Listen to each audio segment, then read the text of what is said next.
Everybody, hello. I submitted a post yesterday in which I made a claim that all Africans abroad that are enjoying one thing or the other,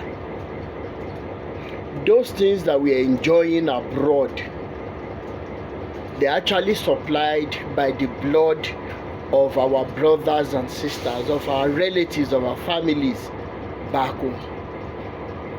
And you know, because it is not a post that has to do with aproko or has to do with private lives of people, and you know, it's like so many people didn't understand. Only few people got the wind of what I said, and some people, the kind of comment they put underneath show that they actually understood what I was trying to pass across. But for so many people who don't understand,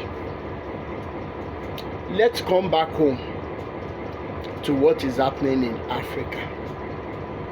It is an established fact that all the resources that we have in Africa are being transported to foreign countries for them to enjoy. Now, if these foreign countries are using the right channel to have access to these resources in such a way that they utilize the word sustainability, they implement the concept of sustainability, maybe we're not going to be where we are today in the world, in this current world. What do I mean? You come to Africa to have access to the resources that you need. The right channel should be that there should be an open discussion as to what quantity of the resources you are taking. One, in such a way that the environment is not depleted to the extent that Africans are now dying of the chemicals and of the spillage going on their soil, because our government officials are being paid heavily such that they are allowed to still steal that money to come and hide in the same foreign countries. This is the highest form of wickedness. Let's take, for example, Congo, Republic of Congo. Some of us Africans from other African countries, because they have been able to instill in us a level of selfishness that even family members don't love one another again, not to talk of inter-country, inter-African country love. We don't love one another. We're just very selfish, and that is why nobody is talking about what is going on in Congo. They use these people for so many biological experiments. They use women, they use children for hard labor, and the elements that they use in the iPhones that we buy is being gotten from that nation, and nobody is talking. And that is why I made the claim that when we enjoy everything we're enjoying here is based on the blood of our brothers and sisters. Now, if Burkina Faso, Mali and Niger, if they didn't stand up for their rights, look at what they have done to those nations just to make sure that these resources are going to foreign countries. Now let's come home to Nigeria. For example, look at the resources they found in Borno State. We were talking about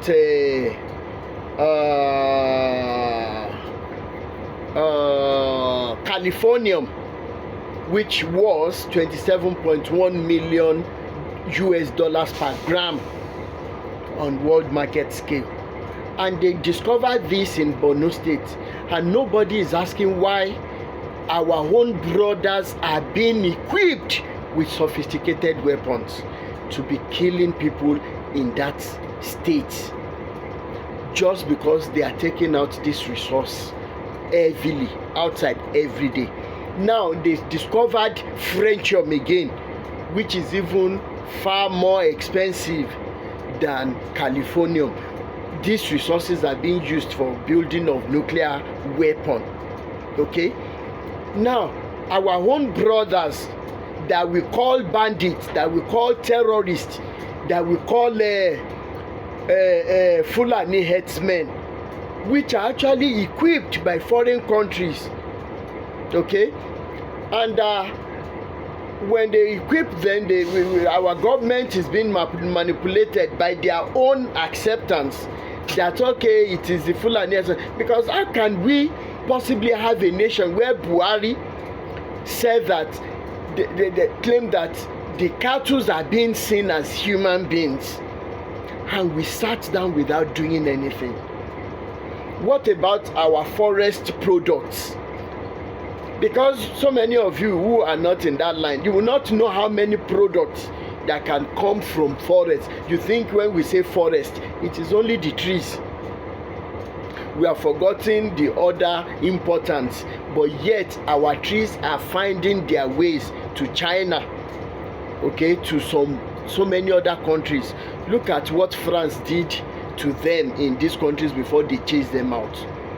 Then coming back to Ghana, they are having a kind of protest now that China has been heavily exploiting their gold, irrespective of how many Ghanaians are going to die now, because their water bed has been badly damaged, has been destroyed by the chemicals.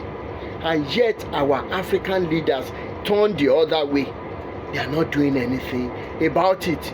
Let's go all the way to South Africa. I saw one of the most horrible news of my life about a few days ago. And what happened in South Africa? A poor girl, a South African girl, saw an orange on the ground by the fence of this white farmer. She picked this orange, and guess what this white farmer did? He actually ran his car, his vehicle, over the legs of this girl. Whether this girl will be able to use these legs or her legs again, we do not know. And these are all the injustice going on all over Africa. So if you're in diaspora, if you're abroad as an African, know this today, that everything you're enjoying is based or is being served by the blood of your relatives back home. Number two, is there a way out of this? Yes. But the only way, first and foremost, is like lock and key hypothesis, whereby it is only one lock for it is only one key for a particular lock. And what is that lock and key hypothesis that I have been putting forward? Is to fight religion to a standstill. By the time we get that aspect right, then Africans will begin to see the actual color of the problem we are having. We're going to be chasing away the government officials that are selling off to this Western world, to these Europeans. And that is when we begin to call a spade, and that is when we begin to ask the right questions. And that is when we will begin to fight the right battle.